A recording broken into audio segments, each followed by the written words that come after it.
Today we will be discussing VBA, that is Visual Basic for Applications. That is the underlying language that is found in Excel and other Microsoft Office products. Some of you may have used VBA at work or might even be taking the VBA course, 520. As a class earlier in the semester, we recorded a macro. Remember, as we looked at the results of that macro, it created VBA code that we could then look at and use. The code may look complex, but as we break it apart line by line, it becomes very doable. VBA has two primary purposes. One, automating spreadsheet tasks, similar to what we did with the macros. And two, creating your own functions. We will first talk a little bit more about automating spreadsheet tasks, but we'll then spend most of our time on custom worksheet functions, as found in the textbook. We will be using the Developer tab. If you don't have that, you can get it by going to File, Options, Customize Ribbon, and clicking on the Developer tab there. Now you'll see over on the left, we have Visual Basic. I'm going to click on it. Let's talk just a little bit about the underlying developer platform that we will be using. Along the top, you will see the menu bar, along with the toolbar beneath that. We will be using some of these functions later. Next, we have the project window over here. This shows all of the open workbooks. You'll notice I have 3 workbooks open. The one that we're in right now, Client Mailing List. I also have Solver open. That is because we wanted that available, so it was an add-in that we added, and every time I open a workbook, it opens Solver. I also have eRubrics add-in available. That is the program I use to grade your homework that I wrote. Below we have properties. If I'm clicked on the sheet up here, you'll see the properties of the sheet. This is the name of the sheet. I could change that name here and do other things that affect the properties of that sheet. On the right, we have our work area. Let's insert a coding window. I'll go Insert, Module, and you'll see we have modules here. It created Module 1 and set that up for us to code in. We can store VBA code in 3 ways. As a declaration, information about a variable that you will use, as a subprocedure or a macro that performs an action like which we did earlier when we recorded macros, or as a function procedure that returns a single value or an array of values that can be used in worksheet formulas. To go back and forth between our worksheet and the VBA window, I like to use the Alt F11, which then I hold my thumb on the Alt key and click the F11. I can quickly go back and forth between them. Let's play with some of the code in an immediate window so we can see how it acts. I can put View and Immediate Window, or you notice I can also hit Control G. Our window is down here at the bottom. I'll make it a little bit bigger to begin with.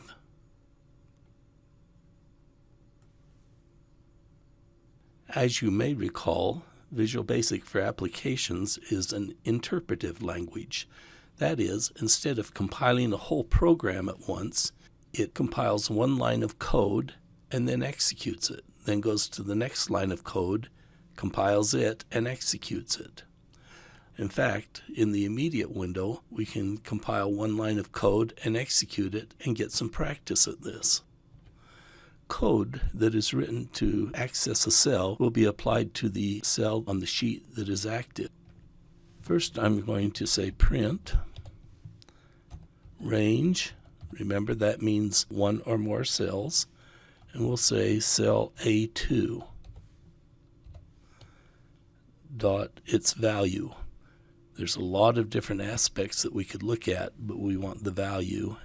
I hit enter, and you notice it got Angie Frazier. Let's look at that. Angie Frazier is here in A2. We told the immediate window to print range A2, and it printed out Angie Frazier. There is a shortcut that we can also use, just a question mark.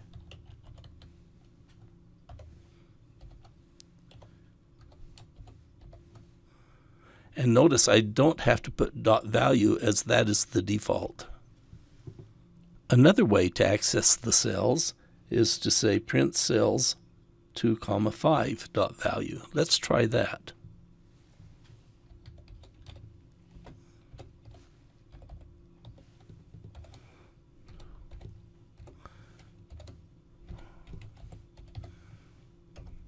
You notice it returned Houston.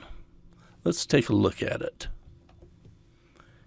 1, 2, 1, 2, 3, 4, 5. So it went to the second row and to the 5th column and returned Houston. Let's next make a change to our spreadsheet. Put your name in cell A3. To do that, we say range A3,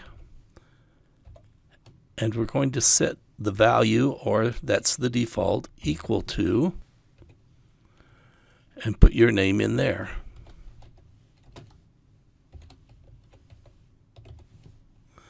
That will take the value on the right-hand side and put it into the cell described on the left-hand side.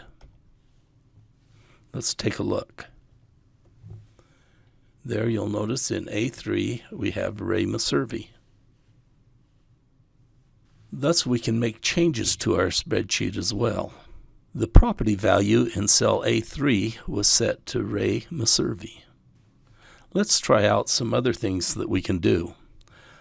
I'm going to select cell A10. So I say range A10, and this time I'm going to hit period, but rather than a property, I'm going to pick a method called select and hit enter. Now let's go over and take a look at our worksheet. You'll notice A10 has been selected. Let's change the font in A3 to bold.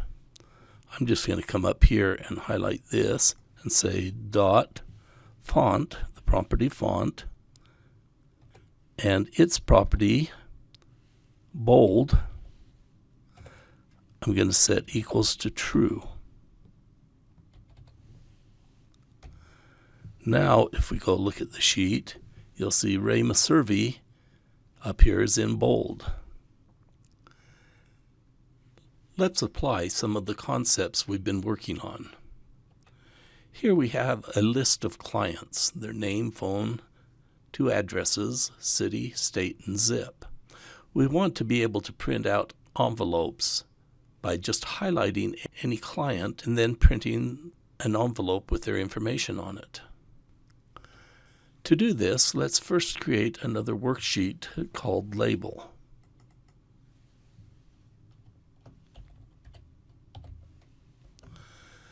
Now we're going to format this so it can be an envelope that we can print out. Put in your name and address in the upper left-hand corner.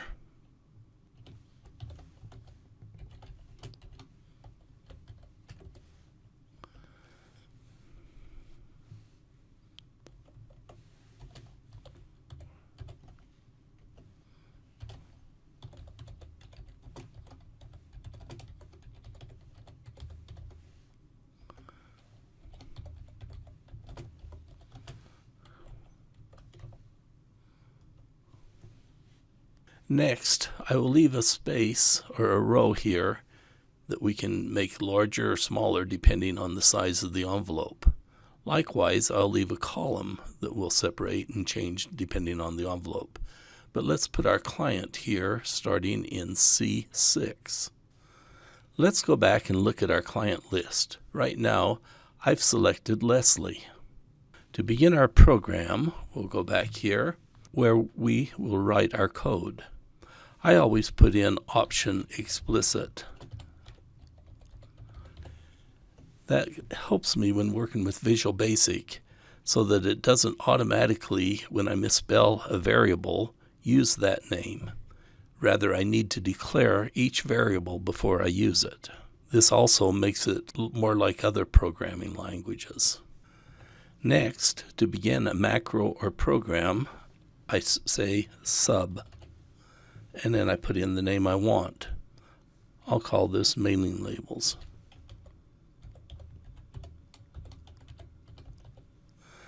And I put in an open and close paren and hit enter. This one does not take any arguments, so nothing is inside the parentheses. I usually tab in to make it read easier and better. It is also good to put in just a comment. I do that with a single quote, and I'll say something like, creates mailing labels for the selected client. I then will hit enter. Notice it turned it green in color. That's because the computer will ignore anything after a single quote. This is only available for humans to read and helps me remember why I wrote this particular module. Next, I want to put the selected cell from my client sheet, that value, into cell C6 on my label sheet. We will use an equal sign. Whatever is on the left-hand side will receive whatever's on the right-hand side. This time I also want to express which sheet I'm interested in. So sheets, and I'm going to put it in label dot range C6 and set that cell's value equal to whatever has been selected dot. I'm going to offset that by keeping it on the same cell this first time. So 0 rows down and 0 columns over. We'll use this later on, but you'll see its value in a minute. And we want to take the value from that cell. Let's run this and see if it's working. But before we do, it's important to always save your code in case something messes up and you lose everything. Let's do that by going to the other sheet this time and saying File, Save As. And I'll browse and put it into the location I want. And I'm going to call it Client Mailing List, but notice it's XLS or XLSX. That strips all of the code out and leaves only the worksheets. So we don't want that. Instead, I'm going to come down here and say we want it Excel Macro Enabled Workbook, XLSM, and I'll save it. Now it will be available if we make a mistake. We can run the code in a couple of different ways. From this sheet, with the Developer tab, we can go over to Code Macros and say, let's run mailing labels. Let's see what happened. It copied Leslie and put her name over here in C6. That's exactly what we wanted. Next, we don't want her phone, but we do want address 1 and address 2, each on separate lines. And then we'll put in the city, state, and zip. Let's return to our code. I am just going to copy this down to make it easier for me.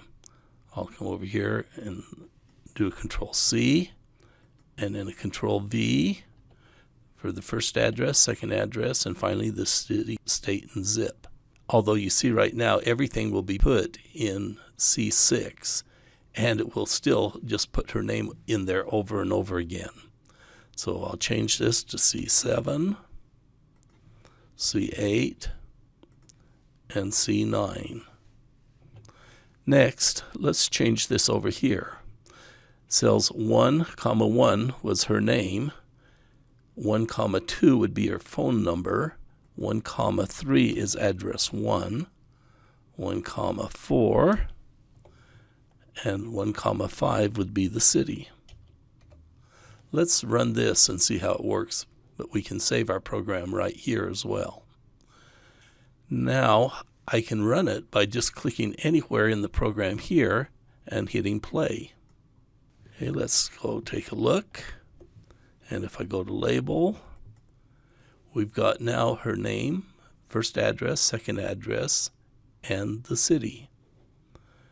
But we also want to get the state and zip. Usually that goes on the same line. To get the city, state, and zip, I will need to concatenate, that is, put together the strings of the city name and a comma and the state and the zip. Let's do that now. I'm going to actually put in an underscore here. A space underscore means continue on the next line as though it was the same as this line. I have the city in there, and so I'll want to concatenate, and I do that with an ampersand. And I'm going to put in a comma, so in quotes, double quotes, a comma and a space, and then another ampersand. I want to put in cell 16, so I'm just going to copy this code right here, Control C, and type it in here, and put in 6. That should then put the city, comma, space, and the state. Let's continue on another line for our next bit of code. Here, I want to concatenate the above with a space and then the zip code. So concatenate that, and I'm going to put this in again, only this time it will be the value of whatever is in column 7. Let's try running this and see what we get. And I'll go take a look. And now I see her name, but also the city, state, and the zip code. It looks like it's working quite well. If you are on the wrong sheet, this may not have worked for you. You have to be clicked on Client in order for the labels to have the right address when you run it. Let's try a couple of more to make sure it's working. So Deborah Fielder, I go to Developer and play this macro. And let's see, she's in Atlanta. That looks like it's working just right. Going back, let's try one more. Michelle Bennett in Dallas. But it's awful awkward to have to go to Developer and Macros in order to run this. Let's make that easier by inserting a few lines here at the top and then putting in a button that we can use. So coming up here, I'm going to Developer, Controls, Insert, Form Controls, this upper left-hand button there, and then draw that in. It next wants me to connect it to a macro. I'll say my mailing labels. Okay. And we can change the name if we want. I'll say print selected client.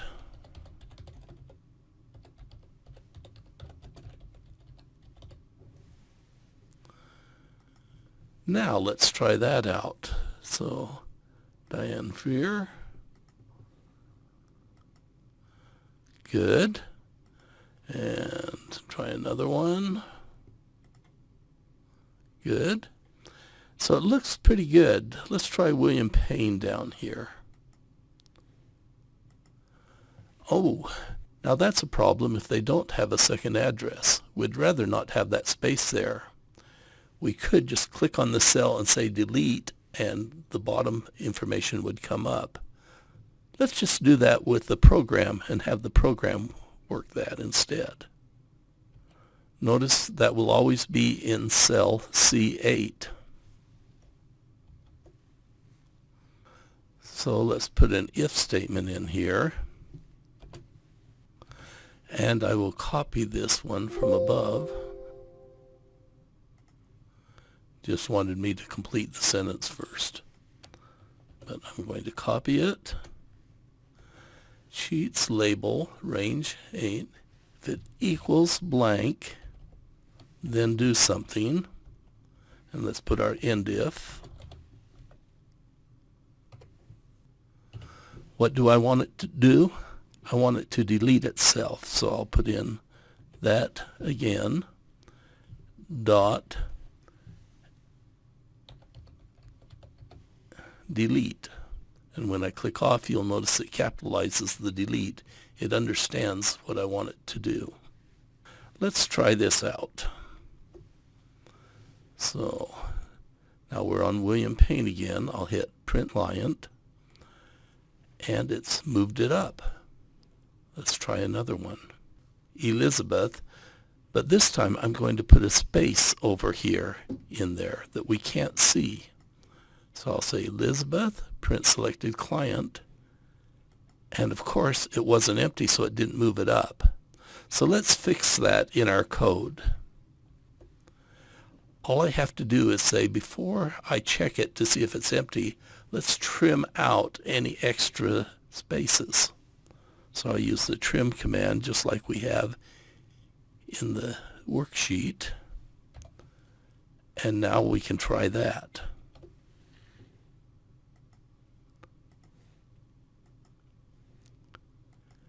Now it trimmed out the extra spaces. It was empty, and so it moved up the address.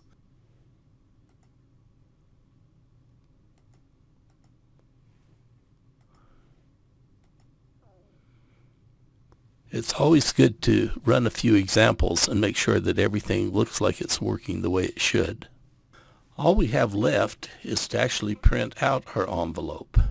So let's record a macro with us doing this and see how it actually creates the VBA code for that. So we're going to come up here to Developer, record a macro, and I'm going to call it print envelope. And we could have a hotkey if we want, shortcut key. Say OK. I would come over to Label. I would select an area that is going to be plenty long for our short ones or long ones.